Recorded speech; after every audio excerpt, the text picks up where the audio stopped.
Hello மக்களே! வணக்கம். எல்லாரும் எப்படி இருக்கீங்க? இன்னைக்கு நம்ம என்ன பார்க்க போறோம்னா, நம்ம சிவகார்த்திகேயனோட அடுத்த படம் என்னன்னு தான் பார்க்க போறோங்க. அடுத்த படம் வந்து புறநானூறு. உங்களுக்கே தெரியும். இது ஏற்கனவே சூர்யா நடிக்க வேண்டிய படம். அது பண்ண முடியாம போச்சு. சில காரணங்களால். உங்களுக்கே தெரியும். ஏன்னா அவர் ரொம்ப பிஸியா இருக்காரு. கங்குவா அது இதுன்னு. ஸோ இந்த படம் அவரால பண்ண முடியல. ஸோ இந்த படத்த இப்ப சிவகார்த்திகேயன் பண்ண போறாரு. சுதா கொங்காரா டைரக்ஷன். இதில் இன்னொன்று பெரிய அப்டேட் என்னென்னா, லோகேஷ் கனகராஜ் இந்த படத்தில் நடிக்க போகிறாருங்க. பயந்துராதீங்க. டைரக்ஷன் எல்லாம் நடிக்க போகிறாரு. என்ன சொல்கிறாங்கன்னா, மெயினாக அந்த படத்தில் வந்து ஒரு வில்லனாக வர சான்ஸ் இருக்குன்னு சொல்கிறாங்க. ஸோ இது பயங்கரமான ஒரு புது அவதாரமாக இருக்குது லோகேஷுக்கு. நடிப்புலையும் கலக்க போகிறாரு. அவர் படத்தில் வர மாதிரியே ரோலெக்ஸ் அதெல்லாம் பார்த்துருப்போம் நம்ம, லியோலாம். அந்த மாதிரி ஒரு பயங்கரமான வில்லனாக வருவார்னு நினைக்கிறேன். ஸோ வாழ்த்துக்கள். அதே மாதிரி ஸ்ரீலீலா, இவங்க தெலுங்கில் ரொம்ப டாப் ஹீரோயினாக வந்துட்டுருக்க ஒரு பொண்ணு. நீங்களே பார்த்துருப்பீங்க. மகேஷ் பாபு பாட்டெலாம், அந்த பாட்டெல்லாம் கேட்டிருப்பீங்க. பயங்கர ஃபேமஸான பாட்டு. சரியான டான்ஸருங்க இவங்க. பயங்கரமான ஒரு டான்ஸரு. ஸோ அவங்களும் இந்த ஃபஸ்ட்டு தமிழ் படம் அவங்களுக்கு இந்த படம் தான். ஸோ கண்டிப்பாக இந்த படம் வந்து தெலுங்குலேயும் அது வந்து பெரிய ஓப்பனிங் இருக்கும். ஏன்னா இவங்க நடிக்கிறனால. ஏன்னா இவங்க வந்து பயங்கர இப்போ தான் அவங்க வந்து hot and happening heroine. So கண்டிப்பாக வந்து சிவகார்த்திகேயன் அவங்களும் நல்ல பேராக இருப்பாங்கன்னு நினைக்கிறேன்.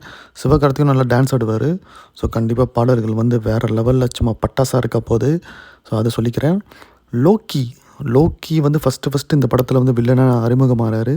இது கண்டிப்பாக வந்து பயங்கரமான ஒரு ஹைலைட்டாக இருக்கும் இந்த படத்துக்கு. பட் என்ன மாதிரின்னு தெரில. சுதா கொங்கரா உங்களுக்கே தெரியும். ஸோ அம்மா ஸ்க்ரீன் ரைட்டர். படம் கண்டிப்பாக வந்து ஒரு பயங்கரமான ஒரு கதாபாத்திரத்தில் தான் வந்து எழுதியிருப்பாங்க. இன்னொன்று லோக்கியும் அவருக்கு நடிக்கிறதுலாம் இன்ட்ரெஸ்ட்டே இல்லைங்க. இப்போ ரீசெண்டாக வந்து அவரும் ஸ்ருதிஹாசனும் ஒரு பாட்டு பண்ணாங்க. அதுவும் கம்பல்ஷன் பேரில் தான் பண்ணார். உங்களுக்கே தெரியும் அவர் பெரிய கமல் ஃபேனு. ஸோ அவரால் நோ சொல்ல முடியல ஸ்ருதிஹாசனுக்கு.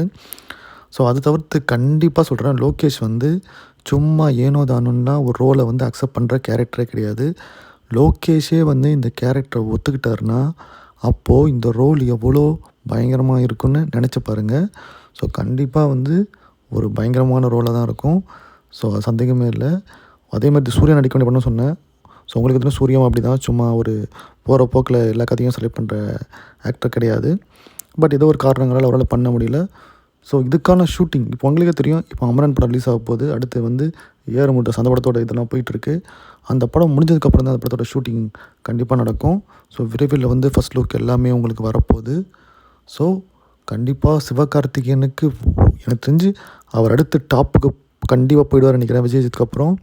ஏன்னா அவரோட ஃபஸ்ட்டு ஆக்ஷன் அவதார் வந்து அமரன் இப்போ வரப்போகுது. அடுத்து ஏஆர் சொல்லவே தேவையில்ல. நம்ம தளபதிக்கே வந்து கத்தி துப்பாக்கின்னு ஒரு மிகப்பெரிய டேர்னிங் பாயிண்ட் கொடுத்த டேரக்டரு. ஸோ கண்டிப்பாக சிவகார்த்திகேயனையும் ஒரு ஆக்ஷன் ஹீரோவாக கண்டிப்பாக மாற்றுறதுல அவர் மிகப்பெரிய பங்கு வகிப்பார். அமரனும் அவர் ஆக்ஷன் படம் ஃபஸ்ட்டு படம் நடிக்கிறாங்க.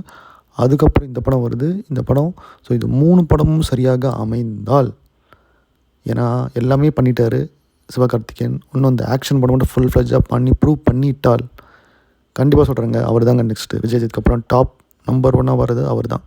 ஏன்னா சிம்பு அவரெல்லாம் பொட்டன்ஷியல் இருக்குது. பட் கன்சிஸ்டண்ட்டாக பண்ண முடியுமா, டிசிப்ளினாக இருப்பாரா அப்படின்னா வரலாம். பட் இவர் கண்டிப்பாக டிசிப்ளினாக பண்ணுறாரு. கண்டிப்பாக சிவகார்த்திகேயன் ஃபேன்ஸுக்கு இனி வந்து ஏறுமுகம் தான். ஸோ எனிவே காய்ஸ், சேனலை சப்ஸ்கிரைப் பண்ணுங்கள். பாய்.